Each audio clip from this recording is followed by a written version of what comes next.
Yeah, we're not the type to play games, you can state claims. Came to show the movement moving like a freight train, breaking walls and crumble earth with every step we take. We walking by with lash and your neck will break. Never let it stray, so say it wrong or set it straight. So coming at us with an awkward demeanor is leaving your life in the dead of face. So pedal straight, avoid these shots, we send it all costs. Do they believe in that it'll be different? We watching your body get hauled off. Simple as this, we giving the vibe of the revolution that we living within. Diminish the doubt of the haters that talk on the low because of this minuscule shit. Bam! How do I top that? What's up, students? Welcome to the first day of class. It is I, Professor Vecna, and we are once again returning to the doomed Forgotten Realms by our good friend Scott McClintock, available now on DM's Guild, the Vecna adventure that we wish we had gotten from Wizards of the Coast instead of what we did get. Though, apparently, it's not awful. The reviews are in and people are like, it's okay. And I expected it to be okay. I mean, it's hard to mess it up, I think. And, I think it's, anyways, this is Academy of Adventure. It is the beginning of the Doomed Forgotten Realms series that Scott wrote. Is it his take on Strixhaven? Yeah, it's his take on Strixhaven. It's also written as an introductory adventure with 3 possible endings. Ending number 1, or storyline number 1, is just a way to introduce players to your world, and you could use it for any world. It proposes the idea that there is a Strixhaven, a Hogwarts, a X-Men Academy, if you will, that teaches young adventurers to go out into the world and adventure. That means by the time you run through this adventure, you could have a group of 2nd to 3rd level characters who have a general idea of how the world works before you send them out. So it would be a great introductory adventure for new players, or for like at a convention, or for kids, because everybody knows how school works, right? So yes, it is Strixhaven, but it's like more like dark Strixhaven / Sunnydale High from Buffy / Total Drama Island / every teen, I'm about to graduate high school, but I still haven't done anything, and I've got the hots for the, whatever. So yeah, it's dark, it's twisted, it's soap opera-y, it's campy. It's got some weird horror stuff going on, and it's got some body horror, as well as just general, hey, let's mess around with the idea of a school. Now, an Academy of Adventuring is sort of a silly idea, but is it any sillier than Hogwarts or X-Men? It's assuming that these individuals exist, and there's a long tradition of these individuals in the world, so sooner or later, there's going to be young people coming up who want to be adventurers and want to learn how to adventure. So somebody would be able to, figure out a way to capitalize off that. So number 1 way to go through it is just, here's an introduction to my world. Or, Forgotten Realms, whatever. It's generic enough, you could hit. Number 2 way to run it is, here's my world. It just happens to be the Doomed Forgotten Realms. So as you can see,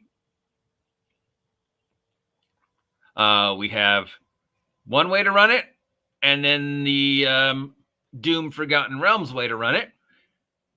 And then the 3rd one, spoilers, offers an interesting ending that ties in directly to Vecna.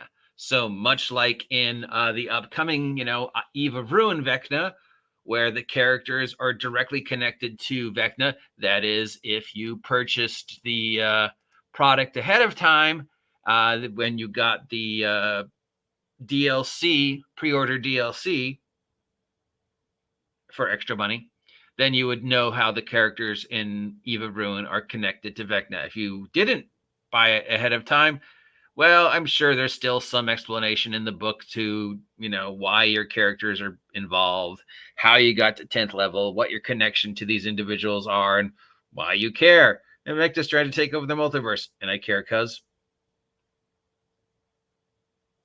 Oh, okay. I'm connected to him.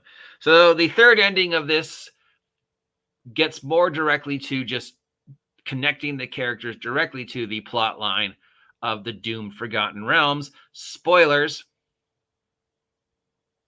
At the end, they find out that they're all vat-grown clones. How total high school X-Men would you get? I mean, that's just an awesome alternate ending. It is a 37-page adventure with some, clicks your characters can join, some new monsters, and some new magic items, including Cultists of Orcus. Orcus! And an introduction to the academy, the student body, and the classes your characters would take. So, it gives you a breakdown of all the NPCs, all the students, people you could, maybe like, oh my God, I got such a crush on Deacon Kilroy. Oh my God, she's such a, gives you a layout of the academy. A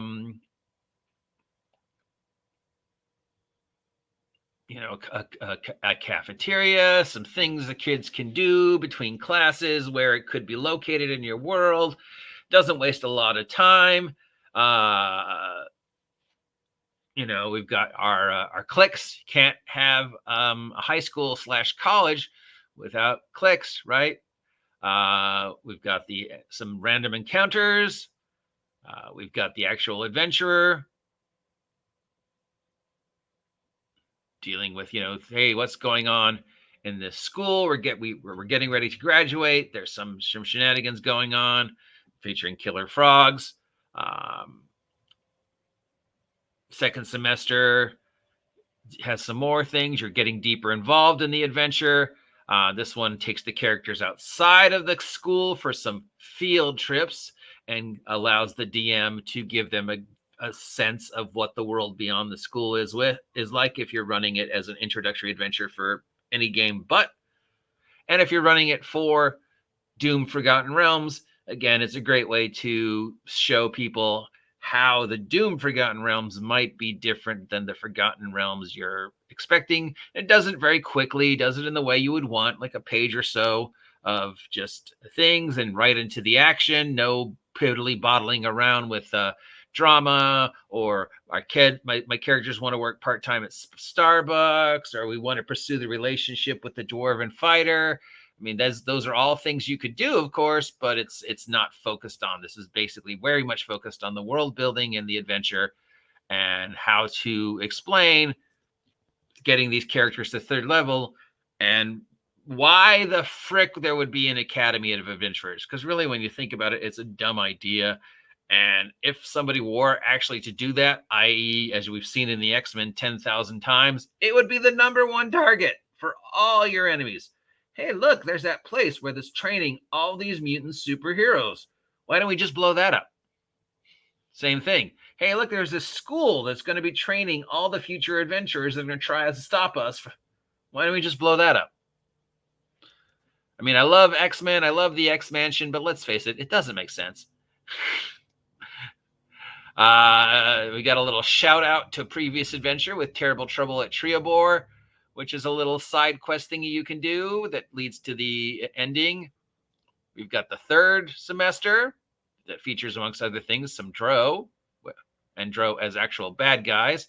And this should get them to about third level and ready for the final encounter, which could lead to, hey, it's Vecna, or in this case, Cultists of Orcus. Because let's not forget, Orcus is still out there. And if you played through Tomb of Annihilation, Orcus is just like, wow, shit, look at all these undead I got control of now. Lucky me! Oh no, all these ultra powerful liches are dead. Oh, not stealing my power anymore. Now they work for me. Oh, look at this dragon that died. Oh no, now it works for me. I love being Orcus. And then the conclusion. And then we have the graduation. We have the traditional graduation. And then the Doomed Forgotten Realms congratulations. And then the, oh my God, we're really what? And then we have some description of the different cliques, some extinction of important NPCs in the world, including some named NPCs you might recognize, like Lida and Mealy. And some new monsters,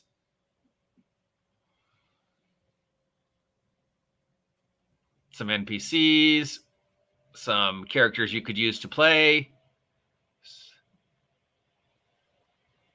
some more new monsters, and just general stuff.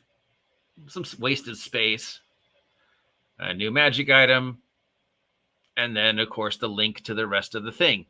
So there you go. 37 pages of Strixhaven done right. It embraces all the wonderful campiness of high school, gives you a good introduction to the world of both, how to run an introductory adventure. I mean, if you're going to assume the ridiculousness of fantasy and you're going to assume the ridiculousness that there are professional adventurers, then sure, you can assume the ridiculousness that at least one person would try and open up a school to train young adventurers because, hey, what a great way to make money and get these people to do shit for me that I don't want to do. So there you go.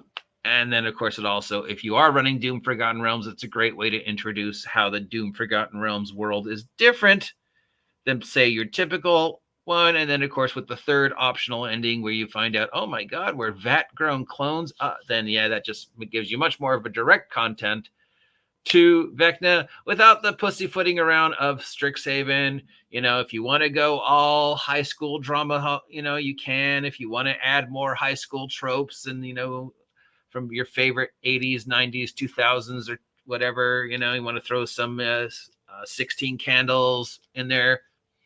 Ferris Bueller. Of course you can. Of course you can. It's a high school. So you can throw in whatever high school tropes nonsense you want. But it's basically just the lead in to the actual Doom Forgotten Realms, which we will continue to do if you want. Scott McClintock, if you're out there, reach out to me. I'd love to interview you again after all these years to talk about how you look at Doom Forgotten Realms now and compare it to, say, Eve of Ruin and Vecna and the Wizards of the Coast, basically sort of taking your idea.